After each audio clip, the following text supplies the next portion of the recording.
En un trastero polvoriento de una casa de campo en Guadalajara, encontramos esta silla de Enea.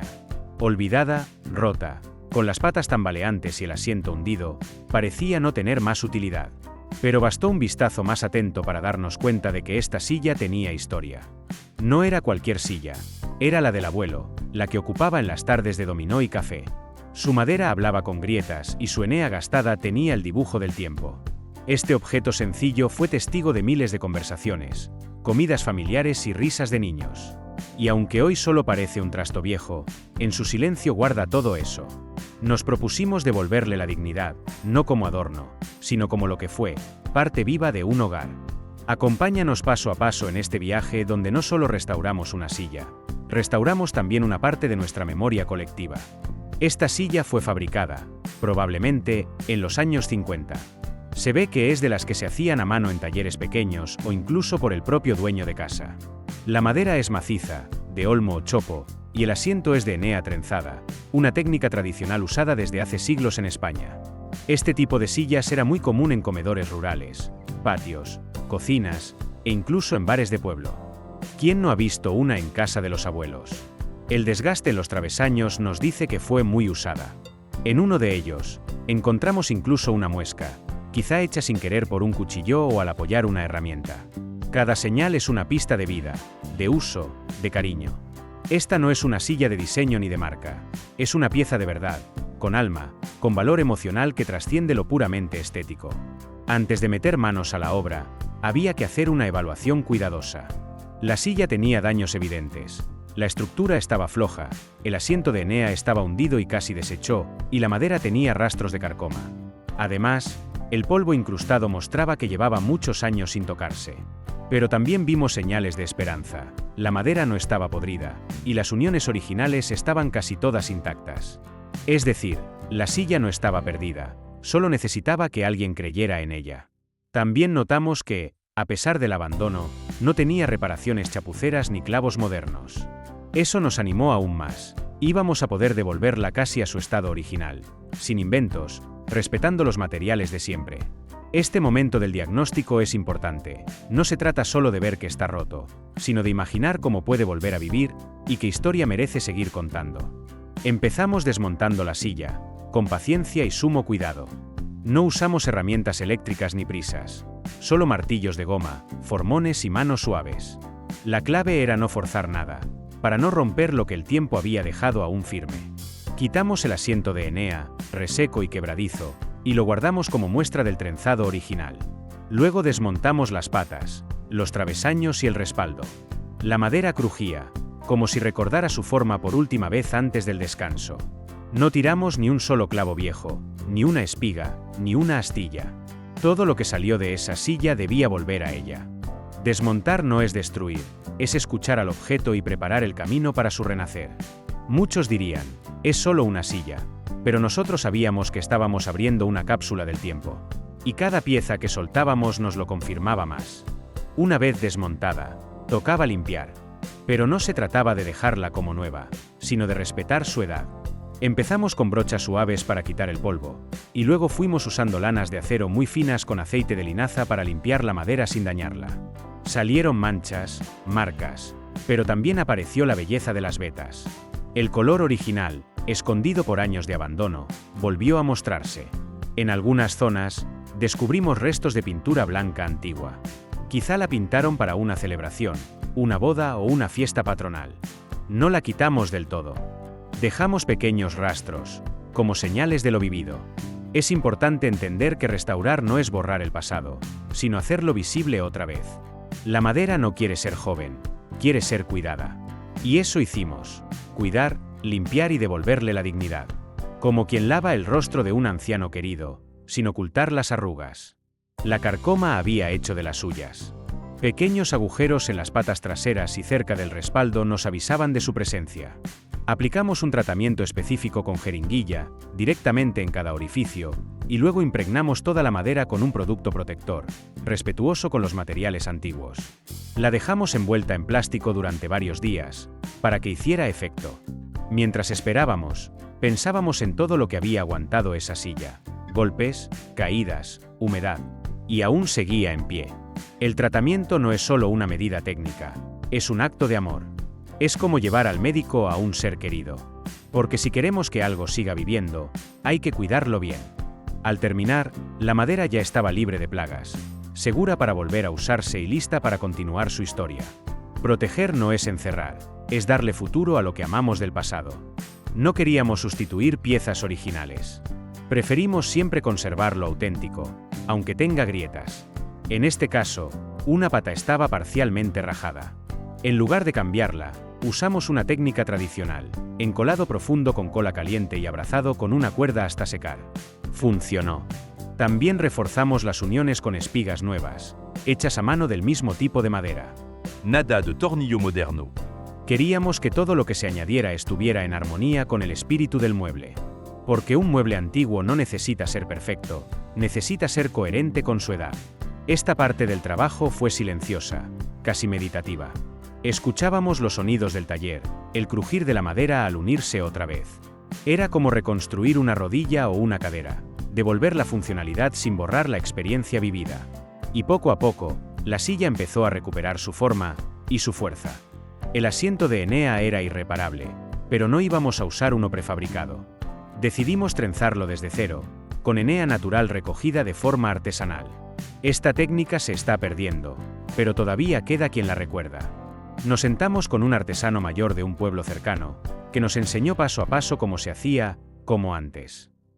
Durante horas, fuimos entrelazando la fibra húmeda, con ritmo y respeto, formando ese dibujo tan característico. Es un trabajo lento, casi como tejer una historia. El olor de la Enea mojada, el crujir al secarse, todo nos transportaba a otra época. Al terminar, el resultado fue hermoso, pero lo más valioso fue el proceso. Porque ese trenzado no es solo un asiento, es memoria entrelazada. Y mientras lo hacíamos, sentíamos que devolvíamos algo más que utilidad. Estábamos cosiendo un pedazo del alma del objeto.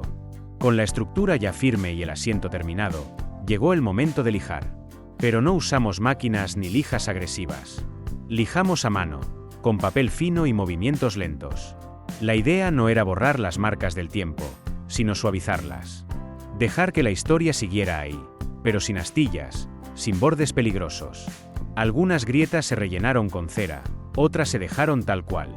Porque esta silla no tiene que parecer nueva, tiene que parecer cuidada. El tacto cambió por completo. Donde antes había aspereza, ahora hay suavidad. Al pasar la mano, uno siente que está acariciando algo que vuelve a respirar. Es un trabajo sutil, pero esencial. Restaurar no es disfrazar. Es sacar a la luz lo que siempre estuvo ahí, esperando ser visto otra vez. Como una fotografía antigua que solo necesitaba un marco y un poco de luz. La cera es el toque final que lo transforma todo. Usamos cera de abeja con aceite de linaza, hecha a mano, sin aditivos químicos. Al aplicarla, la madera se nutre, se oscurece ligeramente y adquiere un brillo suave, nada artificial. Es un brillo que no deslumbra, sino que acaricia. Dimos varias capas, con trapos de algodón y mucho mimo. Entre capa y capa, dejamos secar y pulimos a mano.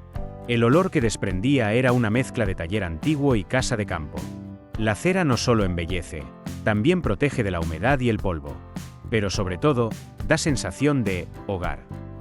Esa sensación que tienen los muebles de antes. Sólidos, honestos, hechos para durar. Y al ver cómo la silla recuperaba su color natural y su textura viva, entendimos que el trabajo físico se estaba convirtiendo en emoción. Era más que restaurar. Era revivir. Después de semanas de trabajo, tocaba montar la silla. Las piezas restauradas esperaban como si quisieran volver a abrazarse. Empezamos con las patas, encajándolas con sus espigas originales. Después el respaldo, firme y digno. Todo se ensambló sin forzar nada. La silla parecía reconocer su forma y recuperarla con gusto. El asiento de Enea se fijó cuidadosamente, y al ponerla de pie por primera vez, hubo un silencio especial. Parecía una persona que vuelve a caminar tras mucho tiempo sentada. Nada Shiriaba. Todo estaba en su sitio. Y lo más hermoso, seguía siendo ella, con sus proporciones, su tacto, su color. No era una silla nueva. Era una silla con vida recuperada. Montarla fue como cerrar un círculo. Como juntar las piezas de un recuerdo que creíamos perdido. Y al terminar, no pudimos evitar sentarnos un momento, solo para escucharla respirar. Una restauración no está completa hasta que el objeto vuelve a usarse. Y no queríamos que esta silla fuera solo decorativa. Así que hicimos la prueba más sincera, una tarde de café y charla en la terraza, como las de antes. Se sentaron en ella varios amigos, entre ellos una señora de 82 años que dijo: «Esta silla es como la que tenía mi madre». Y ahí entendimos que habíamos hecho bien el trabajo. No se tambaleó, no crujió de forma extraña. Aguantó todo, risas, brazos apoyados, alguien que se sentó de golpe. Se comportó como siempre lo hizo. La silla había vuelto a ser lo que era. Y más importante, volvió a formar parte de una conversación. Porque los muebles antiguos, cuando se restauran bien, no son objetos pasivos. Son anfitriones de recuerdos. Y esta, sin duda, estaba feliz de volver a cumplir su misión. Decidimos devolver la silla a su lugar original. La llevamos de vuelta a la casa de campo donde había estado durante más de medio siglo. Al llegar, los dueños, una pareja mayor, se emocionaron al verla. «Si es la del abuelo», exclamó la hija, que ahora tiene nietos propios. La colocamos junto a la chimenea, donde había estado tantos años antes. Todo encajaba. La silla no desentonaba. Parecía esperar ese momento desde hacía décadas. No era una pieza nueva ni ajena. Era la misma, pero curada. Restaurada, sí, pero reconocible, como una vieja amiga que ha pasado por mucho pero sigue fiel. Hubo fotos, abrazos, lágrimas. Porque más allá del trabajo de carpintería, esto fue un acto de reparación emocional. Y todos lo sentimos. Devolver algo valioso no tiene precio. La silla volvió a casa, y con ella, un pedazo del pasado regresó también. A veces pensamos que los objetos viejos ya no sirven, que hay que tirarlos, cambiarlos, olvidarlos. Pero cada objeto tiene una historia, y si esa historia nos pertenece, vale la pena rescatarla. Restaurar no es solo arreglar. Es cuidar, respetar y, sobre todo, recordar. Esta silla no era un mueble cualquiera. Era un símbolo de vida cotidiana, de lo sencillo, de lo compartido. Y al darle una segunda oportunidad, no solo le dimos uso, le dimos sentido. En un mundo que va tan rápido, detenerse a reparar algo antiguo es casi un acto de rebeldía. Y también de ternura. Porque al final, lo que queda en la memoria no son las cosas caras ni las modas. Son las cosas vividas. Las de toda la vida. Las que estaban ahí, día tras día. Como esta silla. Y como tantas otras que aún esperan que alguien las escuche. Este ha sido el viaje de una silla antigua. Pero también podría ser el de una cómoda, un marco, un reloj. Cualquier objeto que haya estado con nosotros y haya sido testigo de nuestra historia merece ser escuchado. Por eso hacemos este tipo de vídeos. Para recordar juntos, para enseñar que restaurar es mucho más que una técnica, es un puente con quienes fuimos. Esperamos que hayas disfrutado viendo cómo lo viejo vuelve a tener valor, y sobre todo, cómo lo olvidado puede volver a ocupar su lugar. Si tú también tienes en casa un mueble lleno de recuerdos, no lo tires. Dale una oportunidad. Porque a veces, lo más importante no es conservar el objeto, sino todo lo que representa. Gracias por acompañarnos en este viaje. Y recuerda, restaurar es un acto de amor. Hasta el próximo vídeo.